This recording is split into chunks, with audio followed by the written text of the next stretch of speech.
Olá, sejam muito bem-vindos a mais um estudo promovido pelo Centro Espírita Bezerra de Menezes, o Apóstolo do Bem. Se você ainda não é inscrito em nosso canal, inscreva-se. E não esqueça de clicar no sininho de notificações para poder receber um lembrete todas as vezes que um vídeo for lançado. Se puder também, compartilhe este vídeo e todos os demais vídeos com seus amigos e familiares que possam se beneficiar dos estudos que têm sido feitos pela casa. Muito obrigado e que Jesus abençoe a todos. Boa noite a todos. Estamos em mais uma palestra, em mais um estudo do Centro Espírita Bezerra de Menezes, o Apóstolo do Bem. Vamos falar hoje de uma parábola de Jesus, a parábola da figueira estéril. E vamos fazer, para começar, a nossa prece inicial. Querido Mestre Jesus, neste momento em que procuramos estudar uma parábola, estudar os teus ensinos, gostaríamos, Senhor, de extrair dela os ensinamentos que o Senhor deixaste para nós. Vos pedimos, Senhor, que nos ajude, nos inspirando nos comentários e inspire também a todos os irmãos ouvintes nas reflexões necessárias. Permita, Senhor, que tudo transcorra em clima de paz e de harmonia, e que assim seja. Então, traremos hoje a parábola da figueira estéril, que se encontra no Evangelho de Lucas, capítulo 13, nos versículos de 6 a 9. É uma parábola curta, né, com apenas 4 versículos. E, falando de parábola, a gente foi buscar aqui a definição de parábola, que é uma narração alegórica na qual o conjunto de elementos evoca, por comparação, outras realidades de ordem superior ou moral. Então, uma narrativa alegórica, em que há um conjunto de elementos que vai evocar, por comparação, outras realidades de ordem superior ou moral. A parábola traz sempre consigo um ensinamento. Ela permite que esse ensinamento de fundo possa surgir gradativamente na mente dos ouvintes, até a sua plena compreensão. Então, o interessante das parábolas é que elas podem ser interpretadas conforme o nível de conhecimento, o nível de progresso moral e intelectual da pessoa que a ouve. Então, é um ensinamento dinâmico, né? E que Jesus deixou para nós, para todo sempre. De forma que hoje, se estudamos, por exemplo, a parábola do bom samaritano, vamos ter um nível de compreensão. E se estudarmos daqui a 100 anos, numa próxima reencarnação, possivelmente teremos um nível de compreensão mais profundo. Então, esse ensinamento de fundo, ele vai surgir gradativamente na nossa mente, até que a gente consiga a plena compreensão. A parábola possui essa grande vantagem de não predispor os ouvintes à censura prévia, facilitando a sua assimilação. Então, se começamos a contar uma história já aberta, transparente, a pessoa que escuta pode já se armar de preconceitos e já estabelecer uma censura prévia, dizendo assim: ah, isso eu nem vou ouvir. Já vem trazer ali aquela lição de moral. Não, a parábola, ela predispõe o ouvinte, facilitando a sua assimilação. Ela não não permite que os ouvintes realizem uma censura prévia. As parábolas de Jesus impelem, assim, o ouvinte a tomar uma posição sobre o assunto. É impossível ficar indiferente a uma parábola. A sua estrutura faz as pessoas refletirem sobre a sua conclusão. Então, a estrutura da parábola vai nos conduzindo a buscar na nossa mente uma conclusão. Quando começamos a ver, no exemplo que eu citei, a parábola do bom samaritano, descia um homem de Jerusalém para Jericó e foi tomado por salteadores. Então, ficou muito machucado. E aí começa a passar as pessoas, passa o escriba, passa o religioso, e passam de largo, não socorrem. E vem o samaritano e socorre aquele homem, pensa as suas feridas, faz o socorro imediato, depois o coloca sobre o seu cavalo.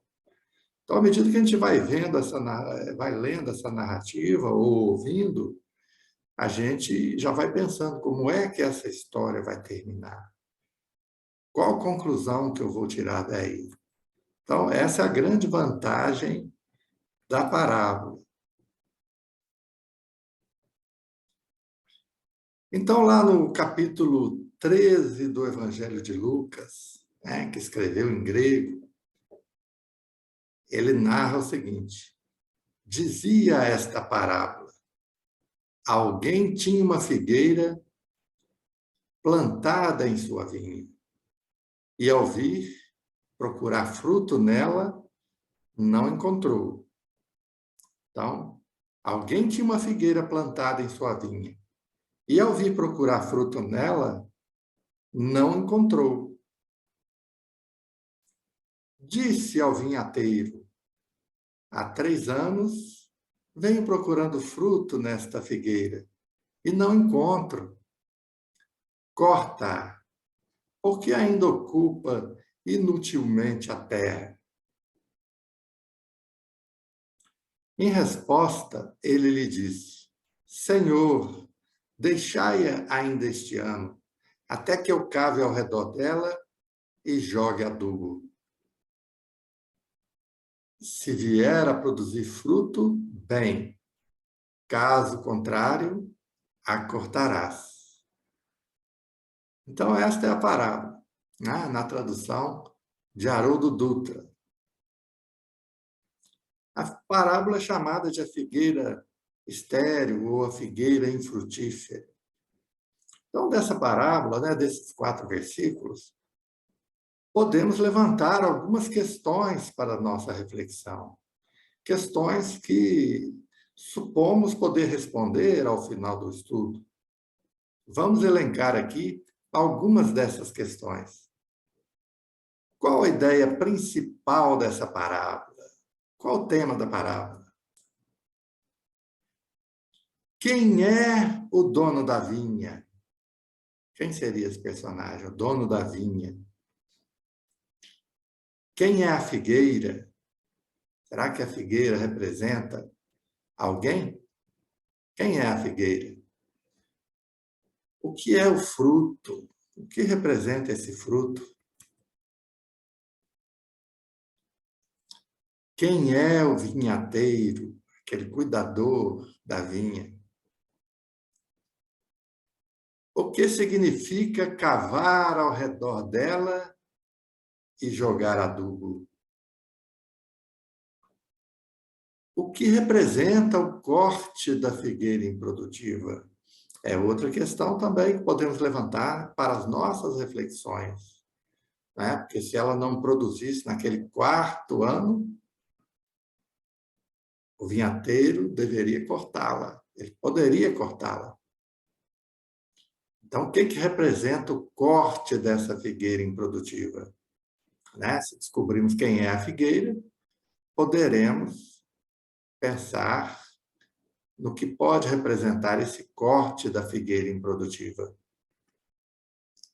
Então, para começar a interpretação dessa parábola, vamos pegar aqui respeitosamente a visão protestante, né? A visão dos pastores, que são grandes estudiosos da Bíblia, grandes estudiosos do Evangelho.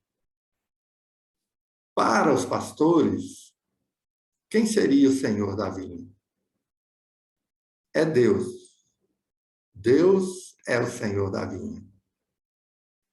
Quem seria a figueira? A figueira seria Israel, o povo escolhido. Então, a figueira representando essa nação de Israel, o povo escolhido. A vinha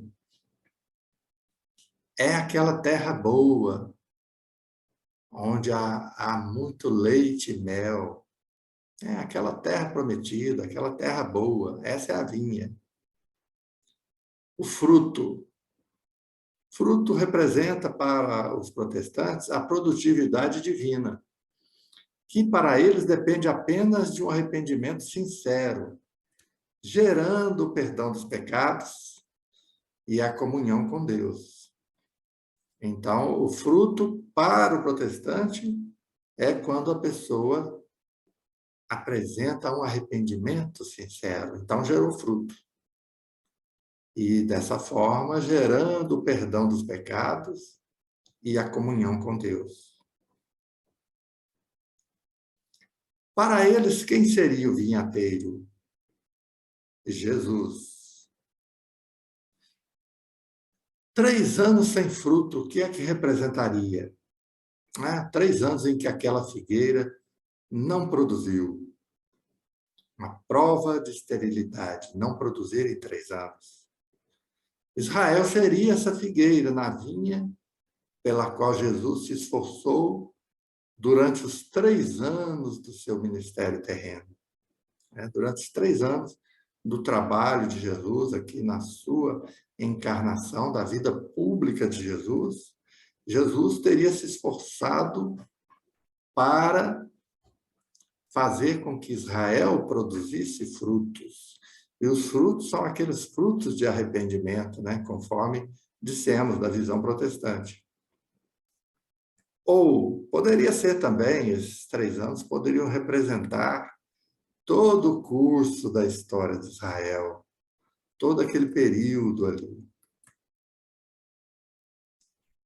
Ou também, esses 3 anos poderiam ser, no caso do indivíduo, a infância, a vida adulta e também a etapa do idoso. Cavar ao redor e jogar adubo. Para eles, né, os protestantes, representaria a oração de intercessão em favor de Israel. Jesus intercedendo em favor de Israel perante o Pai Celestial. Pedro e os apóstolos foram enviados para oferecerem outra oportunidade de arrependimento, que seria para eles o que representa esse 4º ano. E cortar a figueira, o que representa para eles? A destruição de Jerusalém.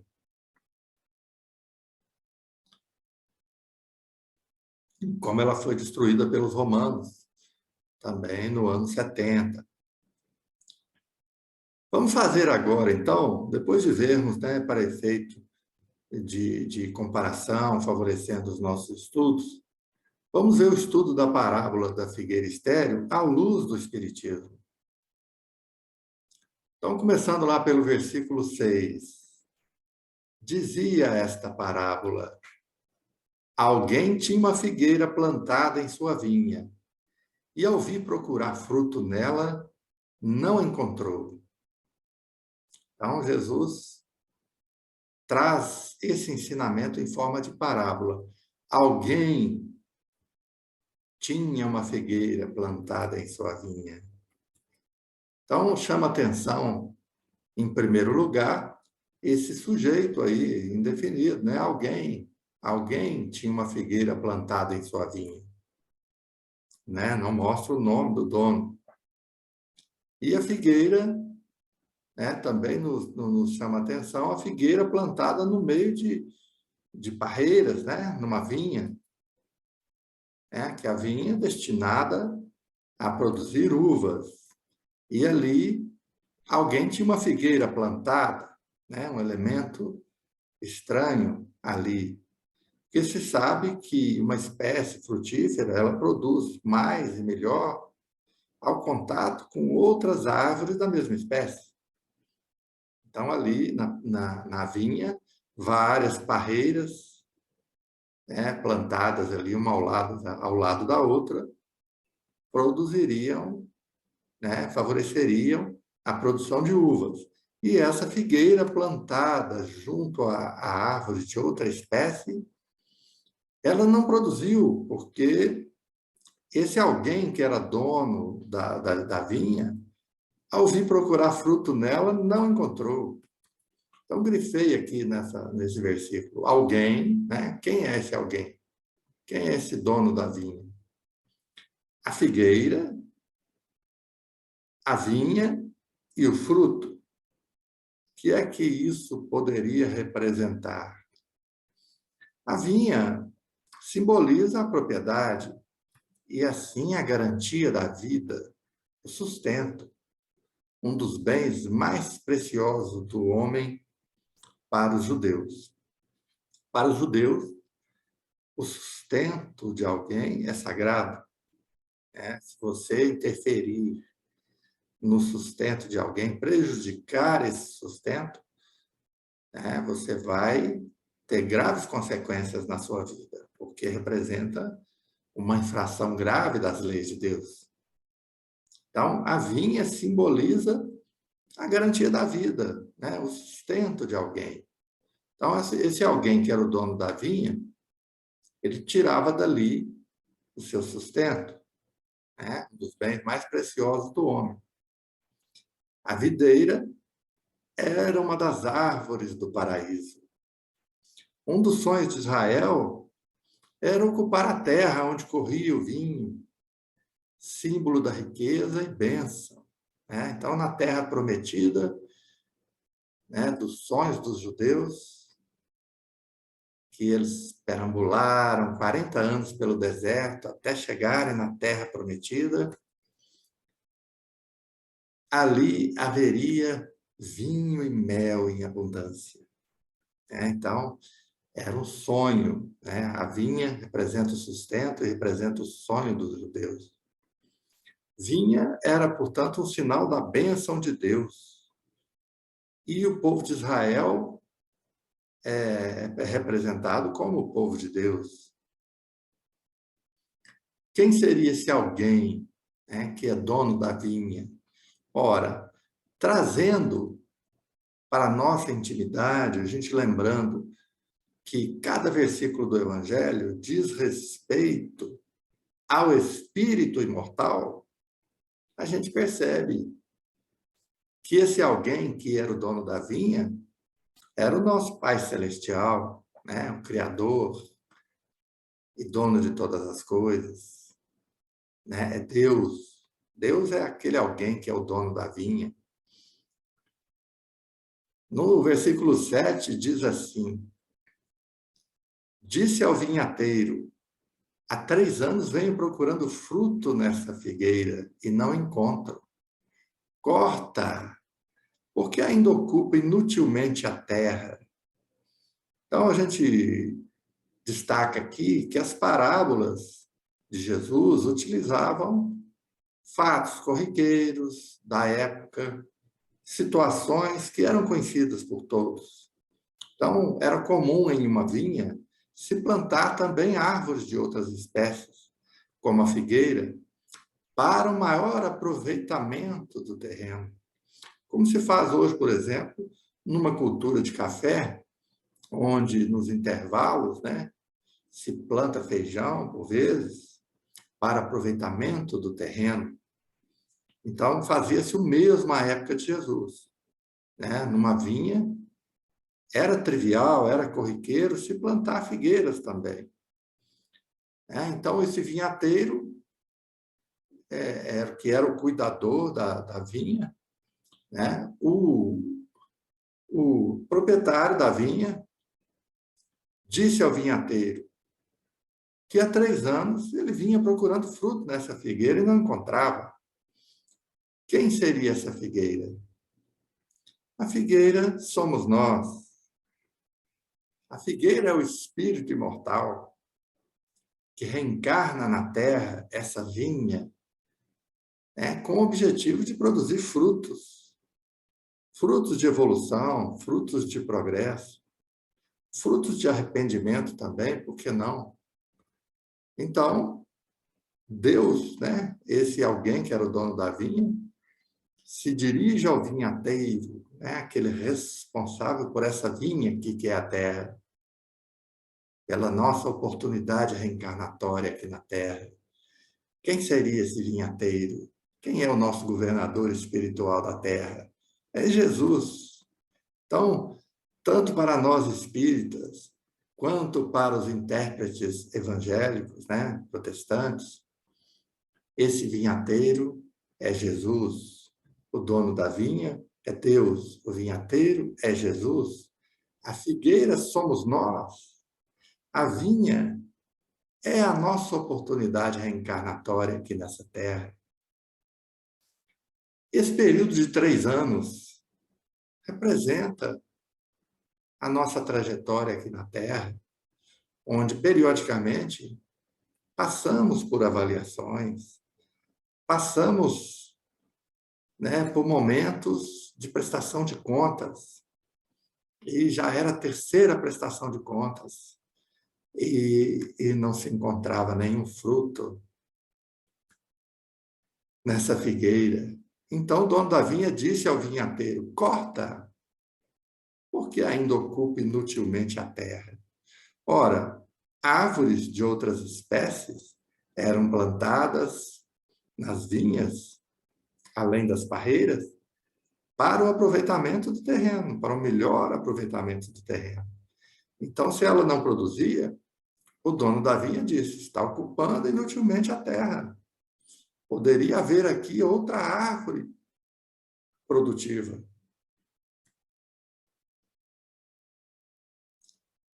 Mas o vinhateiro, lá no versículo 8, em resposta ao dono da vinha, ele lhe disse: Senhor, deixai-a ainda este ano, até que eu cave ao redor dela e jogue adubo. Ele pede uma nova oportunidade para aquela figueira, Pede que o Senhor tenha paciência e espere mais um período anual. Ele diz: deixai ainda este ano, porque ele promete tomar providências, até que eu cave ao redor dela e jogue adubo. Então, consultando, a primeira vez que eu apresentei esse estudo, eu fui pesquisar o que poderia representar escavar ao redor. Então, nas técnicas de agricultura, quando você cava ao redor, ou você ara, arar ou lavrar os campos, é envolver a terra com o objetivo de descompactá-la. A terra está rígida, endurecida e necessita ser descompactada. E assim viabilizar o melhor desenvolvimento das raízes das plantas.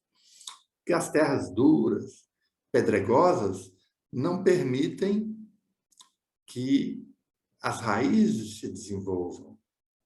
Eu fui, certa vez, a uma plantação de batatas, uma grande plantação de batatas no Triângulo Mineiro.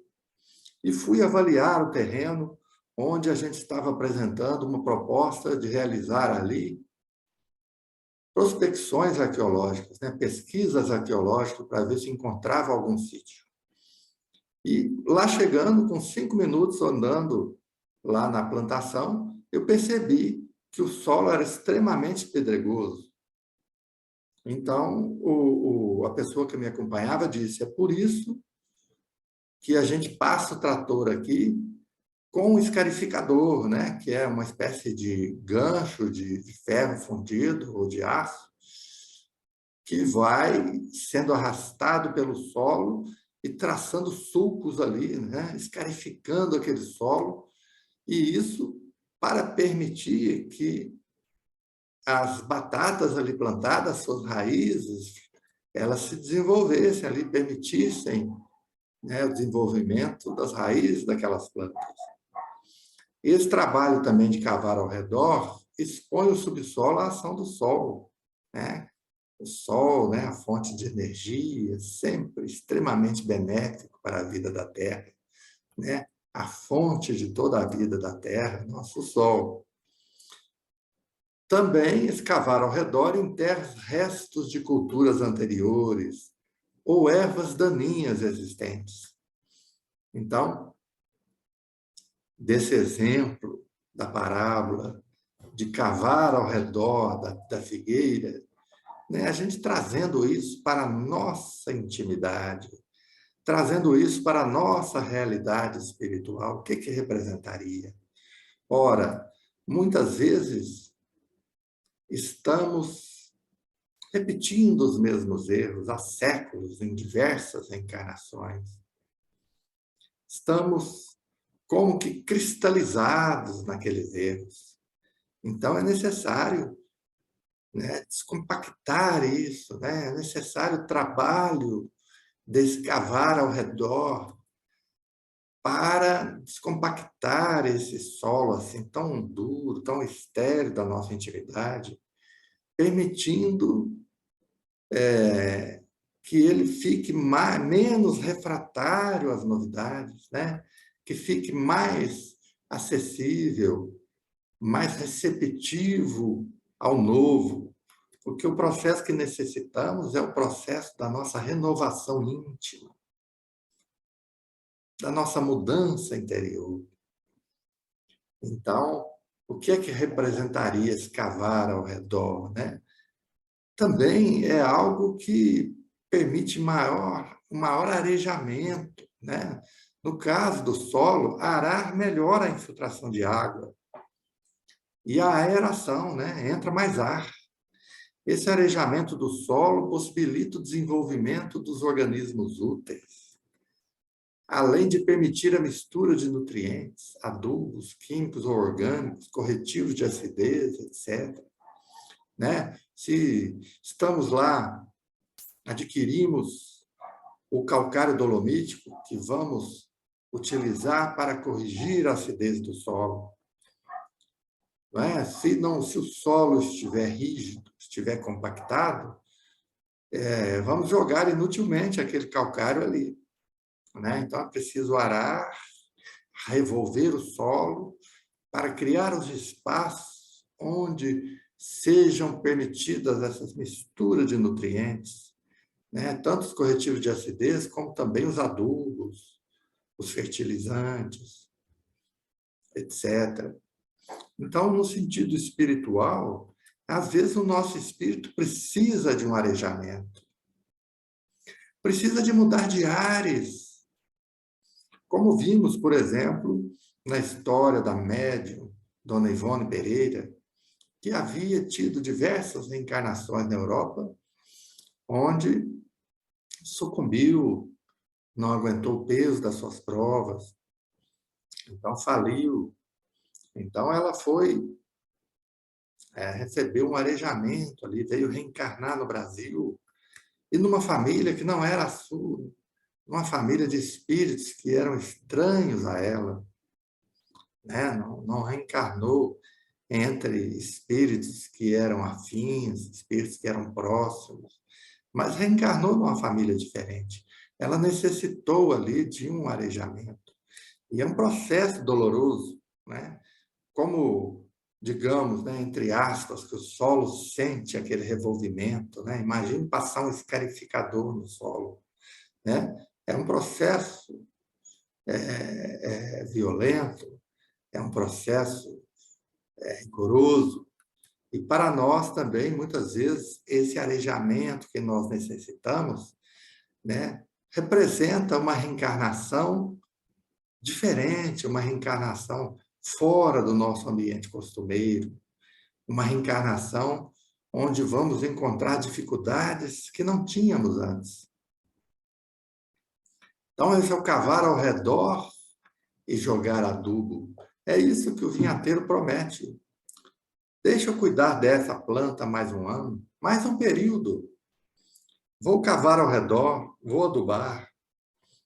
Então, o Mestre Jesus roga ao Senhor dos mundos nova oportunidade ao espírito recalcitrante. Nós somos esse espírito recalcitrante, aquele que insiste nos mesmos erros, aquele que se apresenta refratário à mudança, refratário à melhoria moral. O Mestre Jesus roga ao Pai Celestial uma nova oportunidade ao espírito recalcitrante, mas uma nova oportunidade diferente, cercada de outros carinhos e outro ambiente. Terra escavada e adubada. Quando a gente medita na parábola dos talentos, por exemplo, a gente pensa nos talentos só em termos de inteligência, de recursos financeiros, de apoio das pessoas, posições sociais, mas às vezes a dificuldade é que é o talento que nós recebemos. As circunstâncias difíceis é que são esse talento que nós recebemos. E recebendo esse talento, temos aí que produzir. Sabemos que a prova das riquezas é muito mais difícil do que a prova da miséria. Porque na prova da riqueza, o espírito tende a se tornar orgulhoso, achar que possui aquela riqueza e aquelas facilidades porque foi merecedor e, portanto, se encontra em posição acima dos seus irmãos. E na prova da miséria, essas dificuldades não existem. Dificilmente a pessoa vai ficar orgulhosa ali, porque ela se encontra numa posição social ínfima. Ela se encontra precisando do auxílio dos outros, das esmolas dos outros, do auxílio material. E, às vezes, a miséria é um grande recurso para que aquele espírito, nós, possa produzir frutos de humildade, frutos de fraternidade, de empatia, empatia para com o sofrimento dos outros. Então, essa oportunidade nova que o Senhor dos mundos roga para o espírito recalcitrante é uma nova oportunidade cercada de outros carinhos e de outro ambiente. Se a pessoa esteve lá nos altos cumes do poder e da riqueza, da posição social, ele vai receber uma nova oportunidade, porque naquela ele não produziu fruto algum, mas vai ser em outro ambiente, terra escavada e adubada. E no versículo 9, o vinhateiro conclui assim, dizendo ao Senhor da vinha: se vier a produzir fruto, bem, caso contrário, a cortarás. Então, o que ele diz basicamente é: Senhor, esta figueira da sua vinha, dê a ela mais um ano, mais uma oportunidade. Eu vou cavar ao redor e vou adubar. E aí, depois de mais este ano, se ela não produzir, aí sim a cortarás. Então, essa é a conclusão da parábola. Mostrando para nós, o que é que Jesus quis dizer para nós com isso, Primeiro, que ele zela por todas as almas, por todos os espíritos que estão sob a sua responsabilidade. Porque estamos com ele desde o princípio, desde o nosso princípio, porque ele é mais antigo do que nós. A evolução de Jesus se perde na poeira dos sóis, Muitas estrelas viraram poeira e Jesus já estava no processo evolutivo, né? Então, ele está conosco desde o princípio, o nosso princípio, não o dele, né? Estamos com ele desde o princípio, desde o nosso princípio. E o corte da figueira, o que representaria? A atitude do espírito irá determinar se ele irá continuar a reencarnar, a ocupar o lugar na Terra, ou se irá ceder o lugar a outro e passar por longos períodos expiatórios nos planos inferiores da espiritualidade. Então, sabemos que a reencarnação da Terra se faz cada vez mais difícil. Mais difícil porque, por uma questão até matemática, nossos pais tinham 5, 6 filhos, nós tivemos 2 ou 1. Os nossos filhos, quantos terão? Menos ainda, talvez. Então, cada vez mais difícil reencarnar na Terra. E 3/4 ou 4/5 da humanidade que se encontra no orbe terrestre está no plano espiritual, precisando reencarnar, porque é aqui, na vinha, que temos a oportunidade de produzir os frutos. E a dificuldade só aumenta. Então, se não estamos produzindo aqui, vamos ter que ceder o lugar a outro espírito.